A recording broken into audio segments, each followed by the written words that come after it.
I started dancing when I was 4. I started dancing at 3. When I was 8 years old. I started dancing when I was 3. When I was 4 years old. Pre-professionally when I was 7.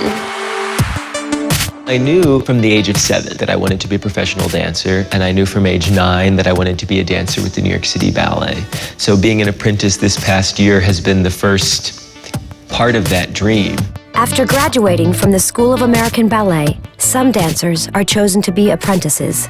After a year, traditionally on the last day of summer season in Saratoga Springs, the apprentices find out if they will be invited to join the corps de ballet of the New York City Ballet. They all started when they were babies, 3, 4, 5 years old. They came to New York to study at SAB with the sole purpose of entering the New York City Ballet. And when you become an apprentice, that's already hope. When I was 6 years old, a ballet company came to our family's church, and I was so struck by the power of what they were doing. There's this incredible balance of elegance and strength, and I think I was very captivated by that. And so I began taking dance classes at age 7.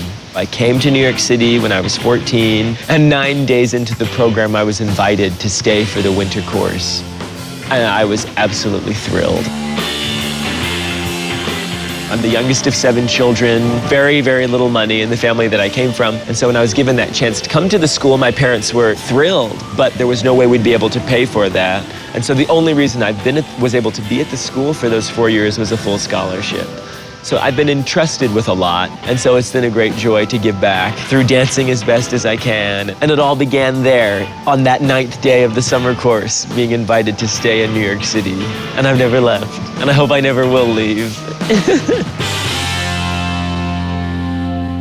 The last year of the school, you are pampered, they take care of you in every which way. And then you come into the New York City Ballet, and you are just one of 88 dancers, and you're sort of left to your own device.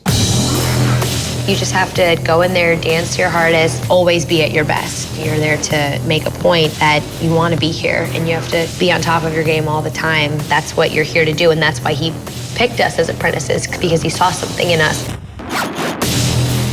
What I want to see is hunger, whether they're prepared, whether they're ready emotionally, physically, mentally. Imagine the change from being a student at a school, and then all of a sudden you're thrown into the back line of the corps de ballet, and you have to learn 8 ballets a season and dance them. I mean, it's a huge transition. Things did change because it's like, wow, like it's a job. I'm getting paid. It took a little bit of time for me to figure out, what does that mean? I'm 17 years old.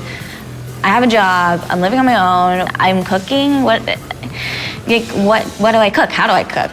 It's one of the few professions, I think, where you are a fully fledged professional at 18 years old. You've been training at that for at least 10 years. You have recognized the necessity of discipline and hard work and diligence throughout your teenage years. So by the time you get to be picked as a professional dancer, you're pretty mature.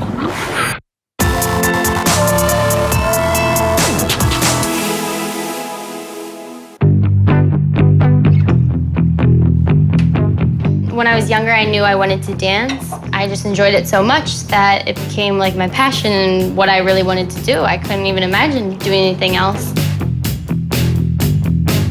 My older sister dances at Texas Ballet Theater. My parents started putting her in dance because she said she wanted to, and then I kind of followed in her footsteps, and then so did my little sister as well. I came to the School of American Ballet, and I was there for 3 years before I got into the company. And now I live in an apartment with my little sister, who now goes to the school. She's been living with me, so she's been kind of going through the apprentice year with me. She's still got 3 more years in the school, and I definitely want to be around, live with her, and help take care of her, and just be a role model for her. It's a one-shot deal. If you have been an apprentice for a year and you're not getting a contract, chances are that that was your one chance. It comes and it goes, that moment. The pressure gets turned up at every level of the process.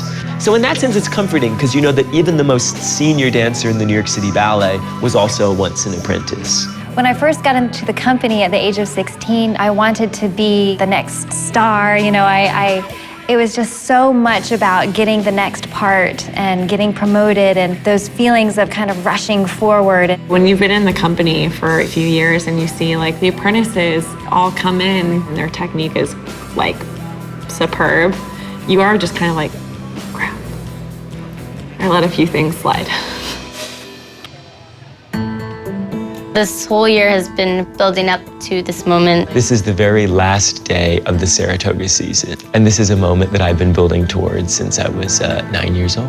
I have a meeting today with Rosemary and Peter. This morning would be our meeting to find out whether or not we get into the Corps de Ballet. Basically, it's just gonna be a yes or no, I'm assuming. Now I just stand here in the moment, and I'm ready for whatever they say. And if I walk out with a Corps contract, glory, hallelujah.